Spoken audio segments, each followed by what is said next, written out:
Hello and welcome to Dialogue. I'm Xu Qianduo. The visit of Chinese Premier Li Qiang to Australia last month gave another boost to bilateral ties, as he remarked that the twists and turns in Australia-China ties are over. What factors have helped bring relations back on track? How can China and Australia strengthen cooperation despite their differences and geopolitical challenges? And how is Australia responding to U.S. strategic competition with China? I'm honored to speak with Mr. Bob Carr, former Australian Minister for Foreign Affairs. In the second half, I'll speak to Nabil Fahmy, the former Foreign Minister of Egypt, on the Gaza crisis.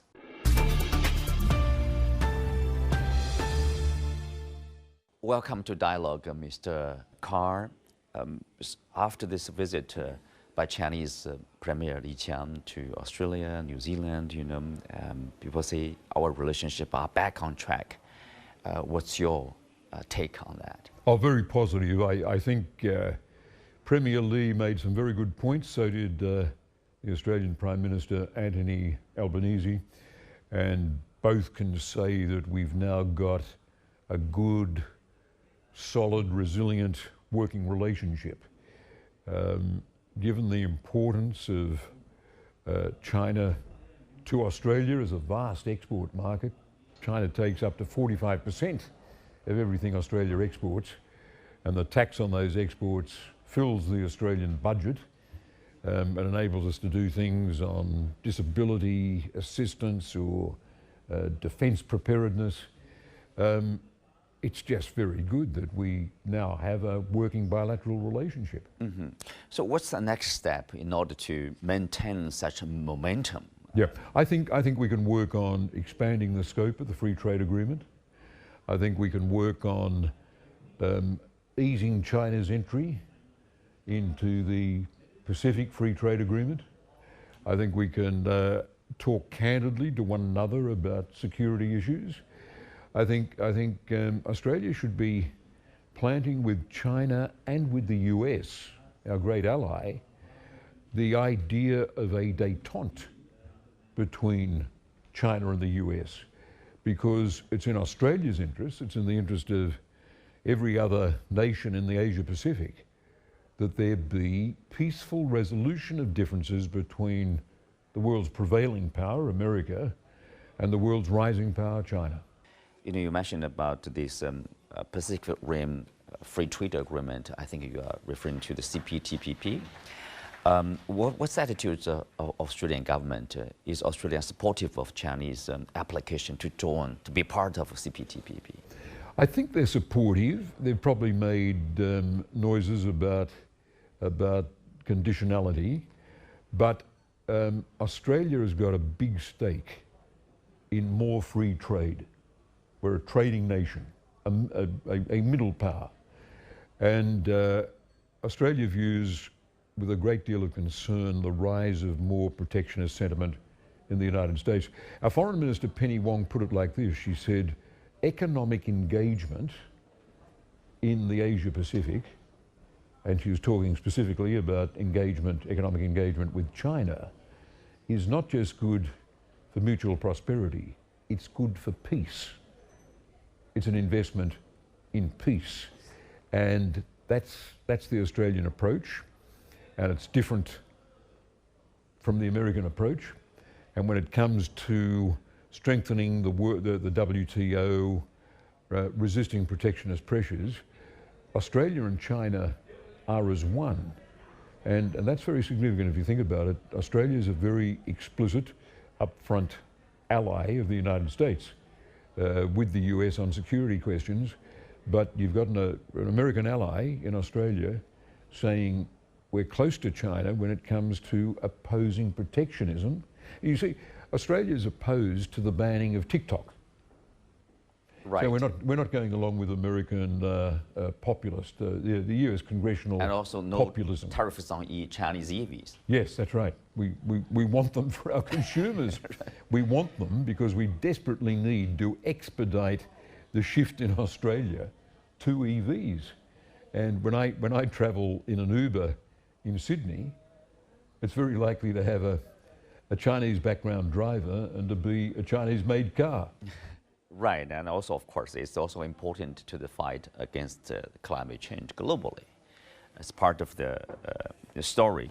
Well, in fact, the transition to a carbon-free world economy will only be retarded if countries start putting up protectionist barriers around their green products.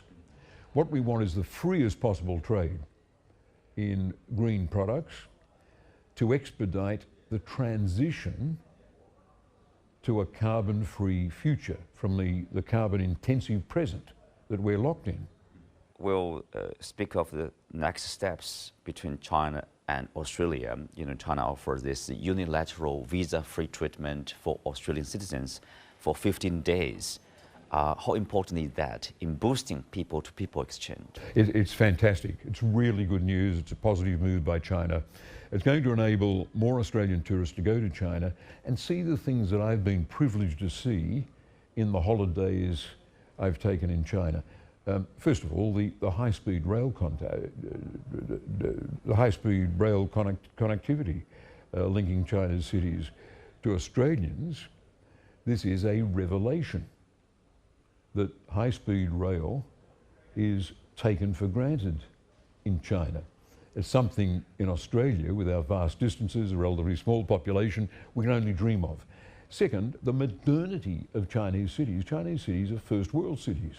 I've seen in the time I've visited cities like Chengdu and Beijing itself, the cleaning up of the air, the cleaning up of the canals in Beijing, the tree planting, which was Deng Xiaoping's great vision. Chinese cities would be garden cities. And three, there's Chinese culture. The quality of museums and national parks in China is at the very front of international standard. The museums I've seen in provincial cities, let alone those on the campus of Tsinghua University or elsewhere here in Beijing, the great museums of Shanghai, they are all first world standard. There's no developing country with museums as good as these, and they reflect China's status as a commanding civilizational power. And I want more tourists to come here and see this. And it's not enough to watch it on a National Geographic documentary.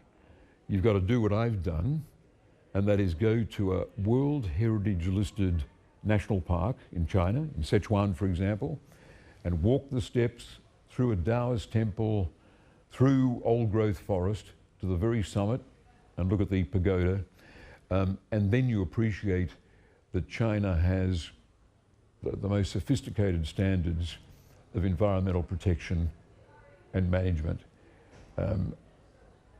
Tourists from America, as well as from Australia, from all of Europe, would be educated by seeing it. Mm-hmm. Of course, that will help, dispel this kind of sometimes misperception, out of the media coverage of China. Well, the anti-China obsession in Western media, it's been very bad in Australia, has created a entirely mythical image of China. No one who indulged, very many of the journalists who've indulged this have never been to China.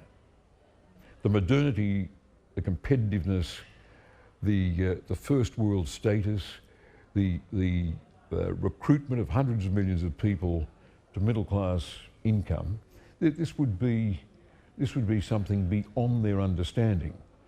And the remedy is to see that they come to China and travel on the high-speed trains, that they go to the national parks and museums, that they walk the streets and see the astonishingly impressive architecture that Chinese cities are able to boast.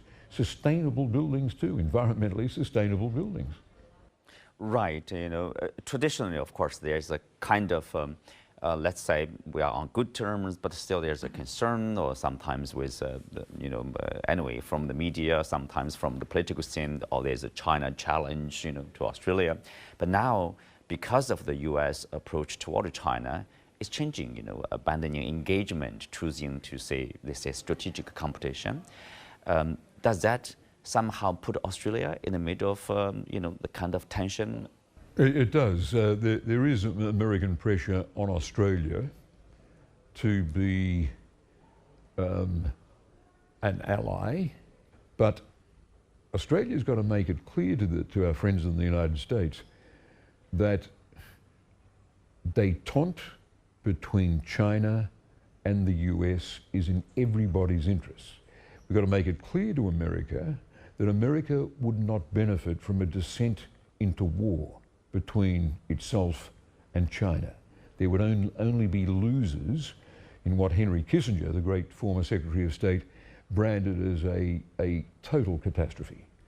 And I think allies of the United States, Australia and Japan, partners of the United States, like India, ought to make it very clear to their American friends that America does not have to be paranoid and see every development in East Asia as a threat to its primacy.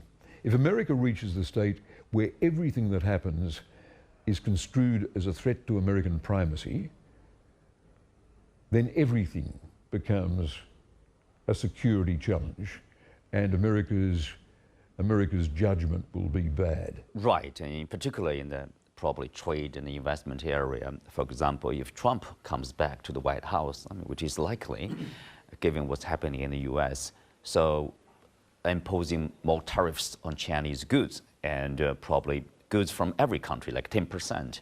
What will be the response from Australia? Well, I think China should be ready for a Trump presidency.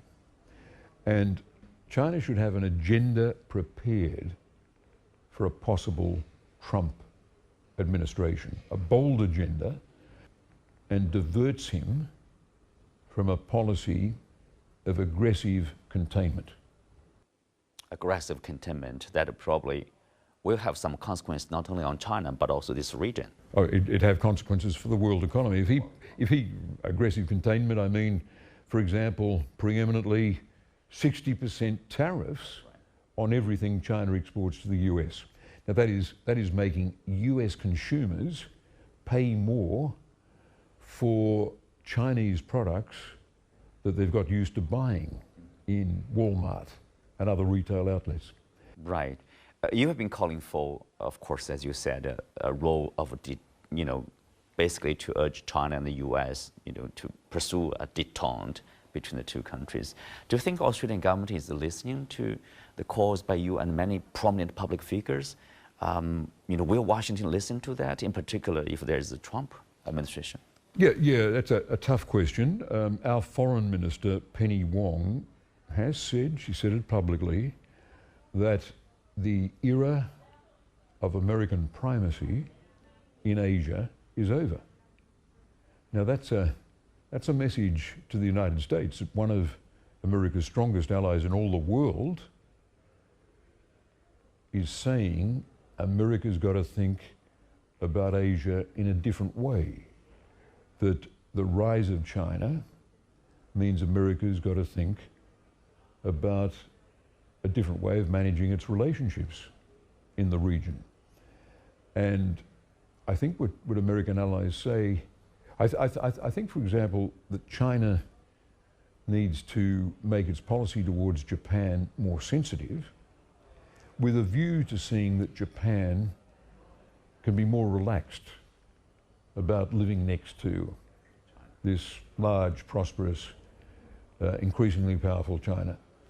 And that in turn would mean that Japanese governments are saying to the United States, there are different ways of approaching security than focusing on Cold War concepts. China's rebuilding relations with nations in the region, and I think the world is very eager to see this more nuanced and sensitive Chinese diplomacy. And Premier Li's visit to Australia and New Zealand was just confirmation of what he's doing in other parts of the region. That's right. Thank you, Mr. Bob Carr. My great pleasure. Thank you.